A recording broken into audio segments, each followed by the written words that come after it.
चांदपुर गांव में 3 पक्की सहेलियां संजना, आराध्या और आयुषी रहती थी। वो तीनों एक ही स्कूल में एक ही क्लास में पढ़ती थी। छुट्टी के बाद वो तीनों एक साथ बाहर निकली। वो देखो, हमारे बर्गर वाले चाचा आ गए। ये बिल्कुल टाइम पर आते हैं हमेशा। वो तीनों बर्गर वाले के पास चली गई। बोल संजना, क्या खाएगी तू? बर्गर, मोमोज या पानी पूरी? इतने में उसी थोड़ी दूरी पर एक दूसरी लड़की बीच में बोल पड़ी। अरे वो बेचारी क्या बताएगी, वो तो बेचारी तुम दोनों के सहारे ही चाचा के बर्गर के ठेले के पास आ जाती है। अगर तुम दोनों अमीर सहेलियां उसकी जिंदगी में ना होती तो वो आज तक बर्गर की शक्ल तक नहीं देख पाती। इतना सुनते ही आराध्या और आयुषी मुस्कुराई और उस लड़की के पास चली गई। आप दोनों मेरे पास क्यों चले आई? जाओ जाओ, अपनी गरीब सहेली को बर्गर पिज्जा खिलाओ। उसके इतना बोलते ही आराध्या और आयुषी ने उस लड़की को मारना शुरू कर दिया। उन दोनों लड़कियों को रोकते रहे, लेकिन वो लड़कियां नहीं रुकी और उसे मारती रही। तूने ही कहा था ना कि हम दोनों बहुत अमीर हैं। ये ले पैसे, अपना इलाज करा लेना। उम्मीद से ज्यादा ही पैसे हैं ये। आज के बाद हमारी सहेली के खिलाफ किसी ने जरा सा भी कुछ कहा तो उसका अंजाम इससे भी खौफनाक होगा। चल संजना, अब घर चलते हैं। वो तीनों सहेलियां वहां से चली गई। तभी चाचा ने उस लड़की से कहा, बिटिया, मुझे लगता है कि आज के बाद आप किसी भी गरीब का मजाक नहीं उड़ाओगी। तो इस तरह से उन तीनों की दोस्ती के चर्चे पूरे स्कूल में थे। संजना गरीब जरूर थी, लेकिन आयुषी और आराध्या उसे इस बात का कभी भी मलाल नहीं होने देती थी। रास्ते में, मैं कितनी खुशनसीब हूँ कि मुझे तुम दोनों जैसी सहेलियां मिली। तुम दोनों इतनी ज्यादा अमीर हो, तुम दोनों के पिताजी की खुद की कंपनियां चलती हैं, फिर भी तुम दोनों मुझसे कितना प्यार करती हो। तुम दोनों को तो किसी बड़े अमीरों वाले स्कूल में पढ़ना चाहिए। अगर आगे से खुद को गरीब कहा तो मैं तेरा भी वही हाल करूंगी जो उस लड़की का किया था। तो इस तरह से उन तीनों की दोस्ती चलती रही। दिन बीतते गए और एक दिन संजना के गांव में बहुत भयंकर बाढ़ आ गई। 2-3 दिन संजना स्कूल नहीं आई। एक रोज छुट्टी के समय, आयुषी 3 दिन हो गए संजना स्कूल नहीं आई। चल उसके गांव चलते हैं, कहीं बारिश की वजह से बुखार तो नहीं आ गया। वो दोनों पैदल संजना के गांव की तरफ निकल पड़ी। जैसे ही दोनों संजना के गांव के पास पहुंची, वैसे ही कुछ पुलिस वालों ने दोनों को रोक लिया। कहाँ जा रही हो तुम दोनों? इस गांव में मेरी सहेली रहती है। अब इस गांव में कोई नहीं रहता। 2 दिन पहले इस गांव में भयंकर बाढ़ आई थी, जिससे सारे घर बह गए। बहुत सारे लोगों की तो जानें तक चली गई। जो बच गए वो किसी तरह अपनी जान बचाकर भाग गए। ये सुनकर आराध्या और आयुषी को झटका लगा। पता नहीं बेचारी कहाँ होगी, पता नहीं जिंदा भी होगी या नहीं। ऐसा मत बोल आयुषी, हम जल्द ही उसे ढूंढ निकालेंगे। उन दोनों ने संजना को ढूंढने की खूब कोशिश की, पर वो नहीं मिली। उन दोनों ने संजना के बारे में अपने अपने पिता को भी बताया। उनके पिता ने पुलिस की मदद ली, पर कुछ नहीं पता चला संजना के बारे में। फिर एक रोज स्कूल की तरफ से कहीं टूर जाने वाला था। बच्चों, इस क्लास के सभी लोगों का इस स्कूल में आखिरी साल है। इसके बाद आप सभी कॉलेज में चले जाओगे, तो इस साल को यादगार बनाने के लिए हम सभी टूर पर जाएंगे, वो भी उत्तराखंड की वादियों में। सभी बच्चे खुश हुए, लेकिन आराध्या का मन नहीं था जाने का। आराध्या, चलते हैं ना, हमारा मूड भी थोड़ा बहल जाएगा। आयुषी की जिद करने पर आराध्या मान गई। दोनों ने टूर वाली बात अपने पापा को बताई। तुम लोग इतनी दूर टूर पर जाओ, मैं तुम्हें नहीं रोकूंगा, पर तुम दोनों स्कूल बस में नहीं बल्कि अपनी कार से जाओगी। पंकज हर वक्त तुम दोनों के साथ रहेगा। आयुषी, मैंने आपके डैड से भी बात कर ली है, तुम दोनों मेरी ही कार से जाओगी। ओके? Okay uncle. अगले दिन वो लोग उत्तराखंड पहुंच गए। आयुषी, उस लड़की को देख, वो जो बकरी चरा रही है, ये तो अपनी संजना जैसी लग रही है। वो दोनों उसी लड़की के पास पहुंच गई। वो कोई और नहीं, संजना ही थी। संजना ने उन दोनों को देखा। तीनों का गला भर आया। तीनों बहुत कुछ बोलना चाह रही थी, पर आवाज ही नहीं निकल रही थी। पता है, हमने तुझे कहाँ कहाँ नहीं ढूंढा, अचानक से गायब हो गई तू। सब कुछ बताऊंगी, आओ यही पास में मेरा घर है, चलोगी नहीं? क्यों नहीं चलेंगे? हाँ चल चले। तीनों कार में बैठकर संजना के घर पहुंच गए। उसका घर कुछ खास अच्छा नहीं था। संजना के माता पिता ने खिड़की से ही उस कार को बाहर देख लिया और वो डर गए। ये इतनी बड़ी कार तो हमारे घर की तरफ आ रही है, कहीं ये लोग बैंक की तरफ से तो नहीं आए हैं? इनका आना तो बनता ही है। अगर हम टाइम पर लोन जमा कर देते तो ये लोग नहीं आते। अब ये लोग हमारे घर का सारा सामान उठाकर ले जाएंगे। संजना के पिता ये सब कुछ सोच ही रहे थे कि तभी आयुषी और आराध्या उनके घर आ गई। संजना भी साथ में थी। ये सब देखकर वो दोनों हैरान हो गए। आराध्या, आयुषी बेटा, आप दोनों यहाँ इतनी दूर? चाचा, ऊपर वाले ने आखिरकार आप लोगों से मिलवा ही दिया। आप लोग तो बिना बताए गायब हो गए। पता है, पापा भी आप लोगों को खूब ढूंढते रहे, पर आप लोग मिले ही नहीं। क्या बताऊं बिटिया, उस भयंकर बाढ़ ने तो हमारे पूरे गांव को ही उजाड़ कर रख दिया। बहुत लोग मारे गए। किसी तरह अपनी जान बचाकर हम लोग भागे। महीनों लग गए रुकने का सहारा ढूंढते ढूंढते। फिर यहां उत्तराखंड में एक दोस्त ने मेरी एक पेट्रोल पंप पर नौकरी लगवा दी। फिर लोन लेकर हमने ये छोटी सी झोपड़ी बना ली है। शकुंतला, मुझे तो यकीन ही नहीं हो रहा है कि जो मैं देख रहा हूं वो सच है या कोई सपना। सही कहा आपने। ये दोनों बहुत बड़े घर की बेटियां हैं, फिर भी हमारी संजना से इन्होंने आज तक दोस्ती नहीं तोड़ी। अगर पूरा देश ऐसा ही हो जाए तो ये देश फिर से महान बन जाएगा। अम्मा, तुम तो जानती हो कि ये दोनों मेरी बचपन की सहेलियां हैं। हम तीनों को पूरा स्कूल जानता था। एक बार तो मुझे किसी ने गरीब कह दिया तो इन दोनों ने उसकी खोपड़ी फोड़ दी। तुम तीनों की दोस्ती देखकर तो मुझे अपना पुराना भारत याद आ गया। अच्छा, तुम तीनों गप्पे मारो, मैं सबके लिए चाय बनाकर लाती हूँ। अरे नहीं अम्मा, आप तो मुझे पाप चढ़ा देंगी। मैं अभी चाय बनाकर लाती हूँ, तुम दोनों यहीं बैठो। अम्मा जी, आप दोनों बैठो, आज हम तीनों मिलकर चाय बनाएंगे, फिर आप बताना कि चाय कैसी है। हाँ माँ जी, हम तीनों बेटियों के होते हुए भला आप क्यों चाय बनाएंगी। तो इस तरह संजना, आयुषी और आराध्या किचन में चाय बनाने चली गई। धीरे धीरे शाम हो गई। तो ठीक है संजना, हम दोनों ने अब तुम्हारा घर तो देख ही लिया है, अब हम दोनों आते रहेंगे। मेरा मन तो बहुत कर रहा है कि तुम दोनों आज रात यहीं रुक जाओ, पर चाहकर भी मैं तुम दोनों को अपने घर में नहीं रोक सकती। ना ही मेरे घर में बेड है और ना ही अच्छा बिस्तर, जमीन पर गद्दा बिछाकर सोना होगा। तभी उसकी माँ ने कहा, अरे बेटा, रात होने वाली है, इतनी रात में कहाँ जाओगी। क्यों संजना, मैंने सही कहा ना। अब संजना को मजबूरी में हाँ कहना पड़ा। तभी उन दोनों ने अपने अपने पिता को फोन कर दिया। पापा, यहाँ हमें संजना मिल गई, लेकिन वो लोग जिद कर रहे हैं कि आज रात रुक जाओ, तो क्या मैं रुक सकती हूँ। ठीक है, रुक जाओ। मैं तुम्हारे प्रिंसिपल और पंकज से बात कर लेता हूँ। कल मैं भी आ रहा हूँ संजना बिटिया से मिलने। अगले दिन आराध्या के पिता भी आ गए। अरे, आप दूसरे के पेट्रोल पंप पर काम करना बंद कर दीजिए। मैंने अपने गांव के पास ही पेट्रोल पंप खोला है, आप लोग वहीं वापस चलिए, क्योंकि वो पेट्रोल पंप आपको ही मैनेज करना है। तो कुछ महीनों बाद वो लोग अपने पुराने गांव वापस आ गए। संजना के पिता पेट्रोल पंप के मैनेजर बन गए, तो संजना की गरीबी भी खत्म हो गई और वो सब खुशी खुशी रहने लगे।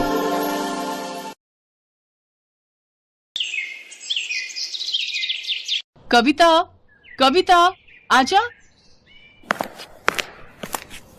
अरे काजल, तुम? हाँ आजा, मैं कॉलेज ही जा रही हूँ, चल आजा, साथ चलते हैं। काजल के बार बार कहने पर कविता उसकी कार में बैठ गई। उस महंगी कार को काजल का ड्राइवर चला रहा था और पीछे काजल और कविता बैठी थी। अरे वाह यार काजल, तेरी गाड़ी तो बहुत शानदार है। हाँ, मेरे पापा की है, वो आज फैक्ट्री नहीं गए तो उन्होंने ड्राइवर भैया से कहा कि मुझे कॉलेज छोड़ाए। सही है यार, मैं तो इतनी महंगी कार में पहली बार बैठी हूँ। अरे अब तो बैठते ही रहेंगे, अब तुम मेरी दोस्त बनोगी। काजल और कविता एक ही कॉलेज में पढ़ते थे। अभी 4-5 दिन पहले ही उन्होंने एडमिशन लिया था। धीरे धीरे काजल और कविता बहुत अच्छी सहेलियां बन गईं। वैसे काजल बहुत ही अमीर घर से थी। उसके पापा राजीव सिंह कई फैक्ट्रियों के मालिक थे, जबकि कविता बहुत ही साधारण घर से थी। उसके पिता एक छोटे किसान थे, मगर फिर भी उन्होंने पाई पाई जोड़कर कविता का एडमिशन शहर के सबसे अच्छे कॉलेज में कराया था। काजल की अच्छी बात यह थी कि उसे अपनी अमीरी पर घमंड बिल्कुल नहीं था। फिर एक दिन, कविता जरा सुनना। हाँ क्या हुआ, बता। देखना ये घड़ी कैसी लग रही है। अरे वाह, ये तो बहुत प्यारी है। ये मैंने तेरे लिए ली है, जरा पहनकर दिखा। नहीं यार, मैं कैसे इतनी महंगी घड़ी। चुप कर और चुपचाप पहन ले, और ज्यादा मत सोच। जब तेरा मन करे तो मुझे भी दे देना कुछ। पर मेरे पास तुझे देने के लिए कुछ भी नहीं है। चल बहानेबाज, अभी मत दे, पर कभी तो दे देना। अच्छा ठीक है। गुजरते वक्त के साथ दोनों की दोस्ती और गहरी होती गई। दोनों का ज्यादातर वक्त एक दूसरे के साथ ही बीतता था। और फिर एक दिन, कविता, ये लड़का कौन है यार? इससे पहले तो कभी नहीं देखा इसे। कौन? वो हैंडसम? सच में बड़ा कूल दिखता है यार। उनका नाम आकाश है और वो हमारे सीनियर है पगली। तो क्या हुआ? ओए जरा कंट्रोल में। मैंने सुना है कि बड़ा ब्रह्मचारी टाइप लड़का है। कॉलेज की सारी लड़कियां उस पर फिदा हैं, पर वो किसी को घास नहीं डालता। अच्छा, तो तू देख, अब इसकी तपस्या तो काजल नाम की ये अप्सरा ही भंग करेगी। हट बेशर्म कहीं की। आकाश पर काजल का दिल आ गया था। शुरू में उन दोनों में हाय हेलो हुई और फिर धीरे धीरे उनमें प्यार भी हो गया। काजल को उसका प्यार मिला तो कविता बहुत खुश हुई। लेकिन फिर एक दिन, काजल, फाइनल रिजल्ट आते ही मैं यूएस चला जाऊंगा। यूएस पर क्यों?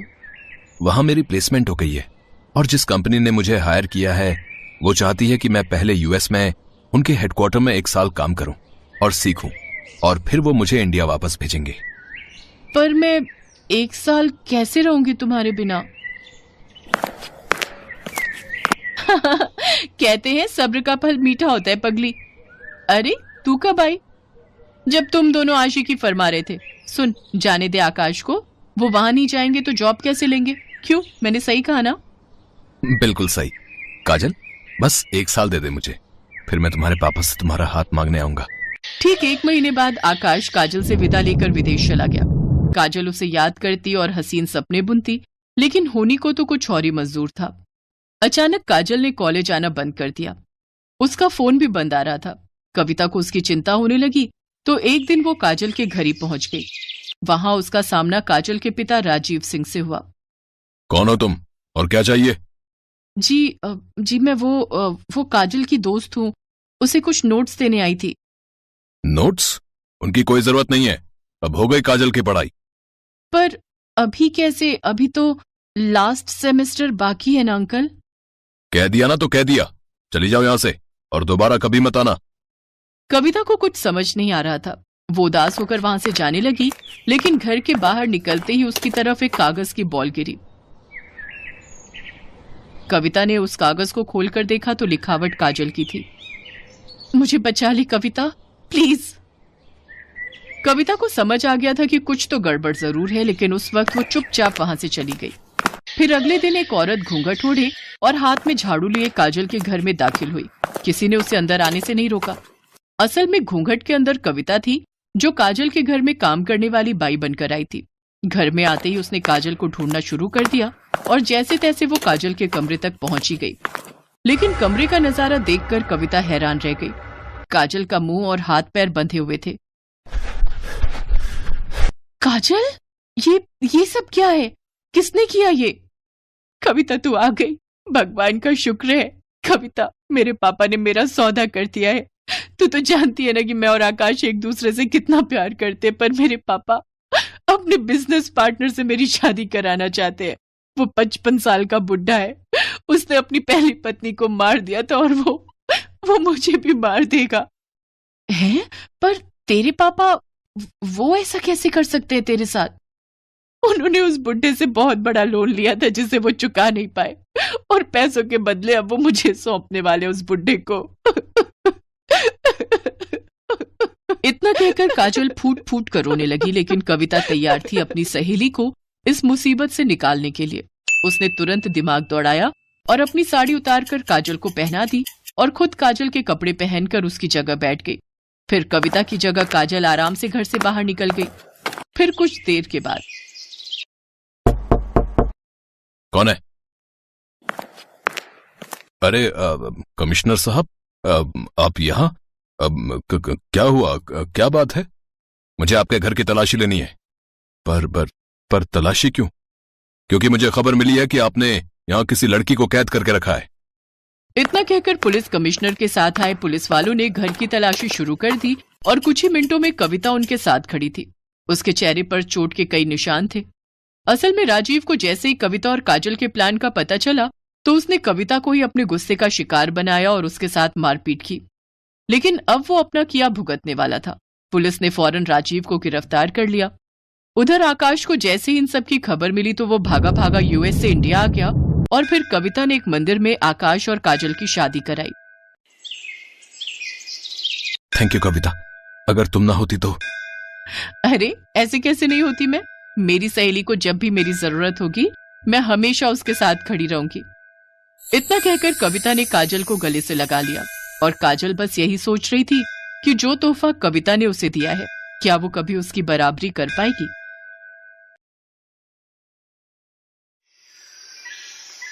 दीपक एक अनाथ लड़का था।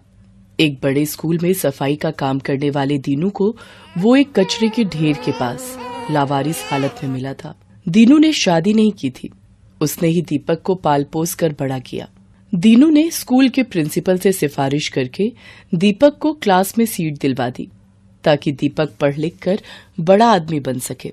दीपक अब 9वीं कक्षा में आ गया था और उसके एग्जाम आने वाले थे। दीपक पढ़ने में अच्छा था, उसे अच्छे नंबर लाकर पास होना था। इसलिए दीनू के सो जाने के बाद दीपक रात में स्ट्रीट लैंप से आने वाली रोशनी में पढ़ाई करता था। दीपक की ही क्लास में स्कूल के ट्रस्टी मिस्टर मेहता का बेटा अर्जुन भी पढ़ता था। अर्जुन दीपक से बहुत चिढ़ता था। ट्रस्टी का बेटा है, इसी डर से कुछ टीचर ना चाहते हुए भी अर्जुन की झूठी तारीफ करते थे और दीपक को नीचा दिखाने में अर्जुन का साथ देते थे। सर बताइए, ये रेस किसने जीती है?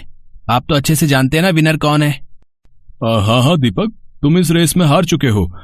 अर्जुन तुमसे पहले ही उस लाइन में पहुंच गया था। देखा, मैं हमेशा जीतूंगा, मुझे कोई नहीं हरा सकता। दीपक मायूस होकर क्लास में आ जाता है। सर, कब तक हम अर्जुन से डरकर उसे झूठा विनर बनाते रहेंगे? मिस नैना, आप तो जानती हैं अर्जुन स्कूल के ट्रस्टी का बेटा है और प्रिंसिपल मैम ने हमें पहले ही ऑर्डर दिया हुआ है कि हमें अर्जुन के साथ बहुत अच्छे से पेश आना है, और फिर अगर हम ऐसा नहीं करेंगे तो हमारी नौकरी पर बात आ जाएगी। पर कब तक हम ये अत्याचार सहन करते रहेंगे? दीपक एक अनाथ गरीब स्टूडेंट है। दीनू काका ने उसे अपने बेटे की तरह पाल पोस कर बड़ा किया है और यहाँ पढ़ा रहे हैं ताकि दीपक बड़ा होकर अपने पैरों पर खड़ा हो सके। पर अर्जुन जैसे बच्चे दीपक जैसे होनहार बच्चों को आगे नहीं बढ़ने देते। फिलहाल तो हम कुछ नहीं कर सकते मिस नैना, हमें सब कुछ वक्त पर छोड़ देना चाहिए। एक दिन दूसरे स्कूल के टीचर प्रिंसिपल के साथ सब बच्चों को मिलने आए और वो दीपक की क्लास में गए। उन्होंने सब बच्चों से कंप्यूटर के कुछ सवाल पूछे, पर सबसे पहले दीपक ही हाथ खड़ा करता था। प्रिंसिपल ने दूसरे स्कूल के टीचर से कहा, अरे नहीं सर, इसे कोई उत्तर नहीं आता होगा। इसके घर तो कंप्यूटर ही नहीं है। ये हमारे स्कूल की सफाई कर्मचारी का बेटा है। उसने बहुत जिद की तो हमने इस अनाथ बच्चे पर मेहरबानी करके स्कूल में सीट दे दी। नहीं सर, मुझे सचमुच इस प्रश्न का उत्तर आता है, मैंने इसके बारे में पढ़ा है। सर, अर्जुन इस प्रश्न का उत्तर जानता है। अर्जुन, इस प्रश्न का उत्तर तुम दोगे। सर, मुझे इस प्रश्न का उत्तर नहीं आता, मैंने इसके बारे में नहीं पढ़ा। सर, मुझे पता है, क्या मैं उत्तर दूं? हाँ बेटा, तुम उत्तर दो। दीपक का उत्तर सही था। दूसरे स्कूल के टीचर के साथ साथ स्कूल के सभी बच्चे दीपक के लिए तालियां बजाते हैं। प्रिंसिपल सर बिल्कुल चुप थे। अर्जुन इस बात में अपना अपमान समझता है और दीपक से बदला लेने की योजना बनाता है। मुझे इस दीपक का कुछ करना ही होगा और मुझे पता है ये इस स्कूल से कैसे निकलेगा। दीपक की परीक्षा आने वाली थी। वो परीक्षा के लिए बहुत मेहनत कर रहा था। अर्जुन स्कूल के गार्ड को धमकाकर अगले दिन होने वाली परीक्षा का पेपर चुरा लेता है और दीपक के स्कूल बैग में रख देता है और जाकर प्रिंसिपल सर को भड़का देता है। आइए सर, मैंने अपनी आंखों से दीपक को कल होने वाले एग्जाम पेपर की चोरी करते देखा है। अगर आपको यकीन नहीं हो रहा तो आप गार्ड से भी पूछ सकते हैं। गार्ड से पूछने की जरूरत नहीं है, अभी हम दीपक का बैग चेक कर लेते हैं। अर्जुन तो पहले ही दीपक के बैग में एग्जाम के पेपर रख चुका था। दीपक के बैग में एग्जाम पेपर मिल जाता है। सर, मुझे नहीं पता ये पेपर मेरे बैग में कैसे आया, मैं इसके बारे में कुछ भी नहीं जानता, मेरा विश्वास कीजिए सर। जाकर दीनू को बुला कर लाओ। हमें इस दीपक जैसे स्टूडेंट को अपने स्कूल में एक सेकंड भी नहीं रखना। अगर ये इस स्कूल में रहा तो हमारे और भी बच्चे चोर बन सकते हैं। सर, मेरा दीपक चोरी नहीं कर सकता, ये ऐसा नहीं है, मेरा विश्वास कीजिए। बाबा, मैंने चोरी नहीं की, मुझे नहीं पता मेरे बैग में ये पेपर कहां से आया। मैं कुछ नहीं सुनूंगा। मैंने तुम पर तरस खाकर कि चलो अनाथ बच्चा पढ़ लिख जाएगा, इसलिए स्कूल में एडमिशन दिया, पर दीनू शायद इस बच्चे में संस्कार नहीं आ पाए। आखिर है तो अनाथ ही, और तुम भी तो मामूली सफाई वाले हो। हमें सब पता है, ये गरीब बच्चे चोर ही बनते हैं। बड़े स्कूल में पढ़ने की इनकी औकात नहीं है। इसे ले जाओ यहां से, वरना मैं पुलिस को बुला लूंगा। दीनू रोता हुआ दीपक को ले जाने लगता है। अर्जुन अपनी मक्कारी पर बहुत खुश था। प्रिंसिपल अपने ऑफिस में आ जाते हैं। तभी वहां मिस नैना आती हैं। उनके साथ स्कूल के ट्रस्टी यानी कि अर्जुन के पिता भी ऑफिस में एंट्री करते हैं। सर, आपको पता भी है आपका बेटा अर्जुन अंधकार के रास्ते पर जा रहा है। आज उसने दीपक जैसे एक होनहार बच्चे पर चोरी का झूठा इल्जाम लगा दिया। मैं चाहती तो अर्जुन को चोरी करते समय भी रंगे हाथों पकड़ सकती थी, पर शायद ये छूट जाता, क्योंकि उसे घमंड है कि वो स्कूल के ट्रस्टी का बेटा है। मैंने उसे चोरी करते हुए सारी रिकॉर्डिंग अपने फोन में कर ली। ये देखिए मिस्टर मेहता, आपका बेटा स्कूल में एग्जाम पेपर चोरी कर रहा है।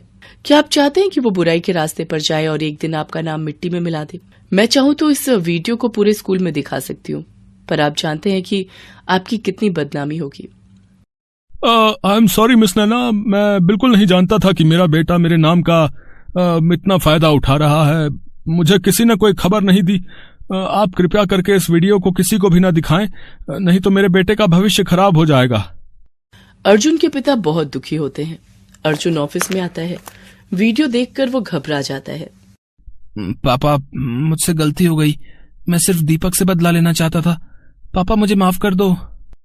दीपक जैसे होनहार बच्चे पर चोरी का इल्जाम लगाते तुम्हें शर्म नहीं आई है? तुम्हें अपना बेटा कहते हुए मुझे सचमुच बहुत शर्मिंदगी महसूस हो रही है। मैं तुमसे अब कभी भी बात नहीं करूंगा। तुम जैसे चाहो अपनी लाइफ को जी सकते हो। अब तुम्हारी मम्मी और मैं तुमसे कोई मतलब नहीं रखेंगे। नहीं पापा, ऐसा मत करो। मैं आपसे और मम्मी से बहुत प्यार करता हूँ। मुझे माफ कर दो, मुझसे गलती हो गई। गलती तो हम सबसे हुई है। शायद अर्जुन के बिगड़ने में सबसे बड़ा हाथ मेरा है। हमने हमेशा अर्जुन को गलत करने में बढ़ावा दिया। पापा, मुझे बस एक बार माफ कर दो। अगर माफी मांगनी है तो मिस नैना और दीपक से मांगो। अब वही तुम्हें माफ कर सकते हैं। नैना मैम, मुझे माफ कर दीजिए। आप प्लीज ये वीडियो किसी को मत दिखाना। नहीं अर्जुन बेटा, मैं ये वीडियो किसी को नहीं दिखाऊंगी। मैं तुम्हारी गुरु हूँ और तुम्हें सही राह पर लाना मेरा फर्ज है। अर्जुन दीपक से माफी मांगता है। दीपक, मुझे माफ कर दे मेरे दोस्त। मैंने तो तुम्हें कब का माफ कर दिया अर्जुन। और दोस्तों को गले लगाते हैं, उनसे माफी नहीं मांगते। इतना कहते ही दीपक अर्जुन को गले से लगा लेता है। उन दोनों को आपस में गले लगता देख स्कूल का सारा स्टाफ और दीनू बहुत खुश होता है। Best buddies. Hello friends, thanks for watching this video. अगर आपको ये वीडियो पसंद आया है तो प्लीज लाइक, सब्सक्राइब, कमेंट्स करें इस वीडियो पर। और हाँ, शेयर करना भी ना भूलें। और भी मजेदार वीडियो देखने के लिए नीचे दिए गए बेल आइकॉन को दबाएं। देखते रहिए बेस्ट बडीज।